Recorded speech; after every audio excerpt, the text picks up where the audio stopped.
ગાયત્રી મંત્ર. ઓમ ભૂર્ભુવસ્વઃ તસ્સવિતુર્વરેણ્યં ભર્ગો દેવસ્ય ધીમહિ ધિયો યો નઃ પ્રચોદયાત. તેનો અર્થ થાય છે સૂર્યદેવના શ્રેષ્ઠ તેજ, દિવ્ય તેજ, જેનું અમે ધ્યાન કરીએ છીએ. અમારી બુદ્ધિને પુરુષાર્થ ચતુષ્ટય એટલે કે ધર્મ, અર્થ, કામ, મોક્ષમાં પ્રેરિત કરો. ઓમ શબ્દનો અર્થ થાય છે પરમાત્મા. દરેક જીવોમાં પરમાત્મા સમાવિષ્ટ છે. આથી લોકોના હિતમાં તે નિસ્વાર્થ ભાવે કર્મ કરવાને પ્રાધાન્ય આપવું જોઈએ.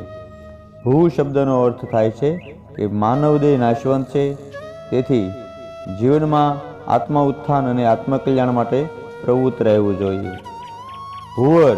ભૂવ શબ્દ અર્થ થાય છે દુષ્કર્મથી દૂર રહી અપૂર્ણતાથી પૂર્ણા તરફ ગતિ કરવી.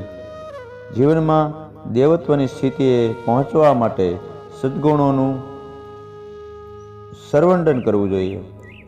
સ્વ એટલે કે સત્યના માર્ગ પર એક આદર્શ જીવનનું ઉદાહરણ પૂરું પાડતા લોકોને પણ સત્યની જીવનની પ્રેરણા આપવી જોઈએ.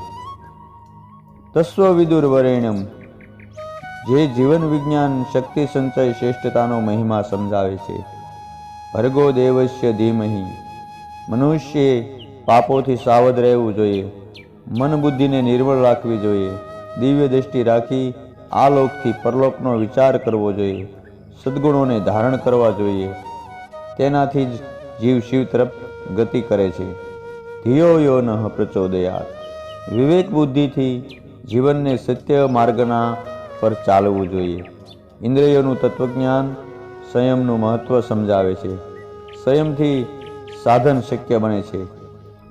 જીવનમાં પુણ્ય કર્મ કરવાનો સીધો અને સરળ રસ્તો છે સેવા, જેનાથી મનુષ્ય સત્કર્મ અને પુણ્ય વર્જિત કરી શકે છે. ગાયત્રી મંત્રનું મહત્વ શું?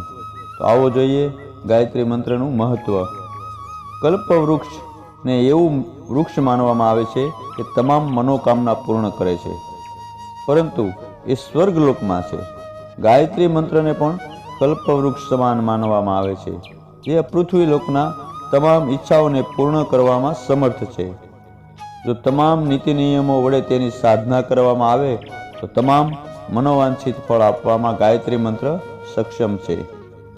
ગાયત્રી મંત્ર એ વિશ્વામિત્ર દ્વારા રચવામાં આવેલ છે, જે ઋગ્વેદમાં જોવા મળે છે, જ્યારે યજુર્વેદના 36મા અધ્યાયમાં પણ જોવા મળે છે. આ 24 અક્ષરનો મહામંત્ર ત્રિપદા ગાયત્રી તરીકે ઓળખાય છે, જે 8 અક્ષરના 3 પદ છે, જેથી તે ત્રિપદા તરીકે ઓળખાય છે. આ મંત્રમાં સૂર્યના તેજ જેટલી પ્રખરતા છે, જેનો જાપ કરવાથી ચરિત્ર પરિકૃત થાય છે. તેને સદબુદ્ધિનો મંત્ર તરીકે પણ ઓળખવામાં આવે છે. ગાયત્રી મંત્ર વિશે મહાન લોકો એટલે કે ઋષિઓએ વિચારો અહીં રજૂ કર્યા છે. તો આવો જોઈએ શું વિચારો છે.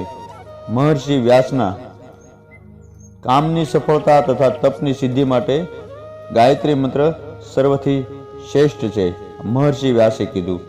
તો તૃંગી ઋષિએ પણ કંઈક કીધું છે. આવો જોઈએ. જ્ઞાન અને વિજ્ઞાનનો આદિ સ્ત્રોત ગાયત્રી છે.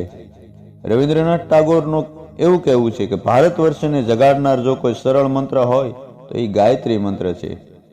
શ્રી અરવિંદે કીધું, ગાયત્રી એ એવી મહાન શક્તિ છે જેનાથી મહત્વપૂર્ણ કાર્યોને પાર પાડી શકાય છે.